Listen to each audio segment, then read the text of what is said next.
So, ladies and gentlemen, it's been a rough 48 hours for the hockey community in Canada, especially the Aboriginal hockey community, because one of our heroes, one of our favorite players of all time, has passed away. Now, the passing of Chris Simon, I don't want to go deep into what his family said, but there was the foul play was not suspected. Now, the former NHL enforcer was only 52. Now, the Stanley Cup champion debt was announced Tuesday. Now, Simon, at the time of his passing, was still considered one of the most important enforcers and power forwards of in NHL history, especially the modern era, and was a role model for numerous Aboriginal athletes across Canada. Now, in a statement provided to ESPN, Simon's family confirmed he had died Monday night. The family strongly believes and witnessed firsthand that Chris struggled immensely from CTE, which unfortunately resulted in his death.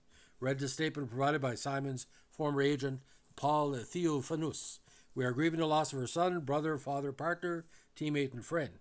The entire Wawa community is sharing in our grief. We will not be releasing any further details at this time and ask for privacy during this very, very difficult time. We appreciate everyone who shares in our tragic loss. Now, CTE can only be diagnosed after death. Now, of course, this is a disease caused by excessive concussions or blows to the head, and Simon probably fought hundreds of fights in minor hockey, in the minor leagues and the pro leagues. Now, Simon, 6'3", 232 from Wawa, amassed 1,824 penalty minutes in 782 games for the Quebec Nordiques, the Colorado Avalanche, where he won a cup, the Washington Capitals, Chicago Blackhawks, New York Rangers, Calgary Flames, New York Islanders, and Minnesota Wild. Now, according to a release from the NHL Alumni Association, he was immensely respected and was the type of person that everybody looked up to, even though his role on the ice didn't really reflect his full skills.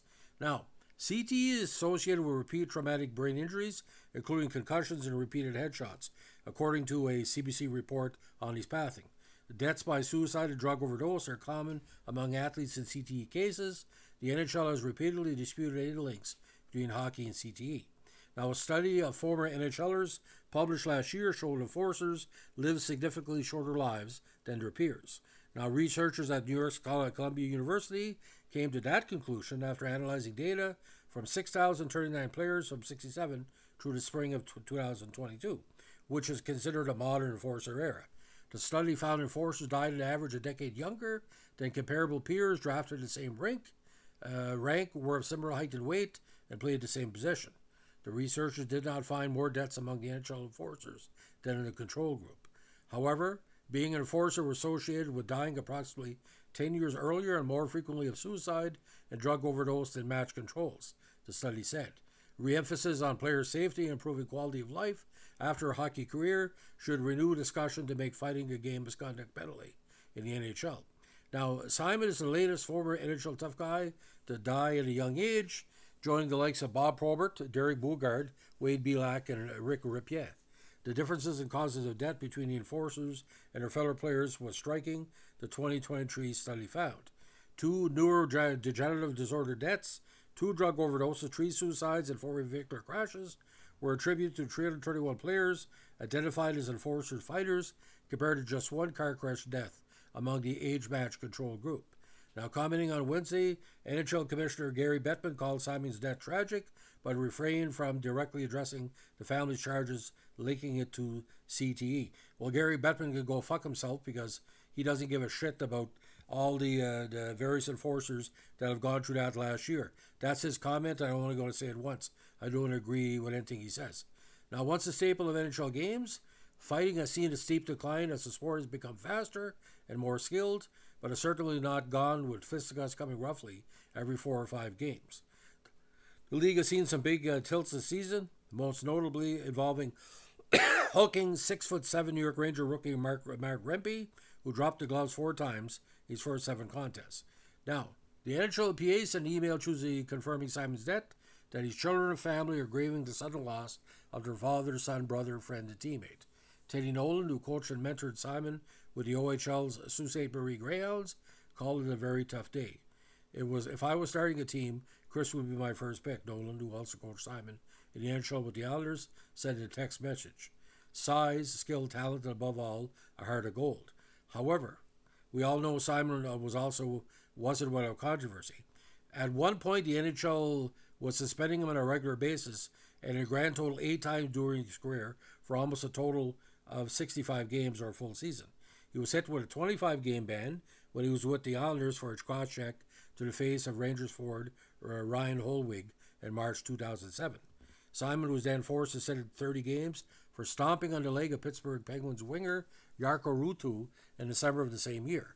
Now, Simon was drafted in the second round by the Flyers in '90 and shipped to Quebec as part of Eric Lindrom's trade, won the Stanley Cup Colorado in '96 before making the finals with Washington in '98 and Calgary in '04. Known for his fists in air where stage fights and intimidation were big parts of NHL life, he could also put the puck in the net. Simon, who is Anishinaabe and a member of the Wikamonkong First Nation with ties to the Mishipoten First Nation. Sorry the pronunciation on Mi'kmaq. I have a hard time with Anishinaabe. He registered 144 goals, including career high 29 with Washington in 2000, to go along with 161 assists for 305 points. He had 10 goals, 17 points, and 191 minutes and penalties in 75 playoff contests. Now, the NHL itself mentioned his ferocity as a player to statement Tuesday evening. The NHL mourns the passing of Chris Simon, who played more than 800 games over 15 seasons.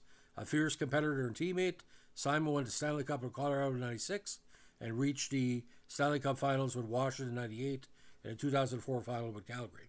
Our sincere condolences go out to his family, friends, and former teammates.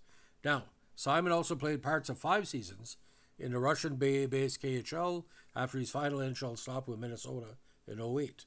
Now, ex-teammates took to X, the social media platform, as news of his death spread Tuesday.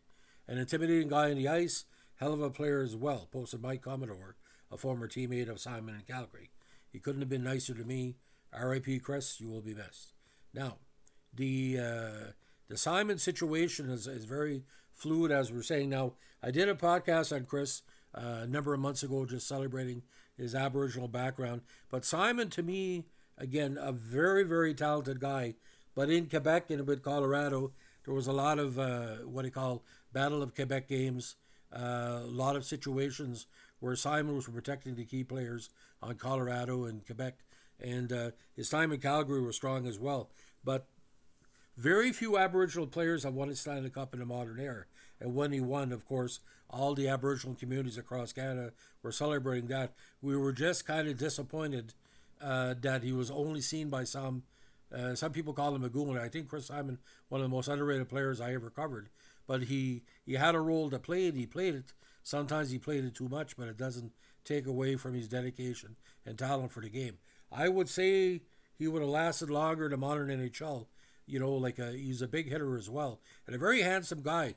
A very, very nice guy inside and out. I have heard nothing but good things of what he's done for his community and the fans and the various teams he played for. And it would be nice to see him play even more for Team Canada. You know, on the international level, I would really like to see that. And there was some talk years ago about a Team Aboriginal playing at the Olympics for hockey. And of course, he would be a first pick in my estimation. Tenny Nolan's group has talked about that through the years. But you look at Gino Wajek, you look at Chris Simon, you look at Stan Johnson. Most Aboriginal hockey players, they know how to skate, they know how to shoot, and they know how to fight. And that's just the way we are. Because Mi'kmaq culture, fighting is strong, fighting against injustice. But he celebrated the best of his game, the best of his ability, and he has my respect. He will be missed, but you know, when people are going through mental illness, if they choose to do something that doesn't make any sense, you shouldn't hold it against them. You don't know what the struggles of a person are unless you walk a mile in their shoes, or in our case, on the trail, as we say.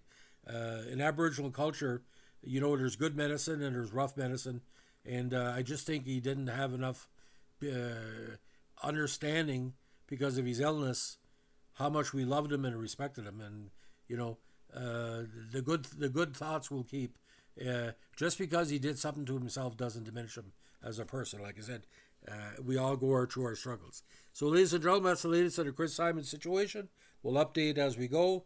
If you like what we're doing here with our NHL podcast, let us know and like, comment, subscribe, or share.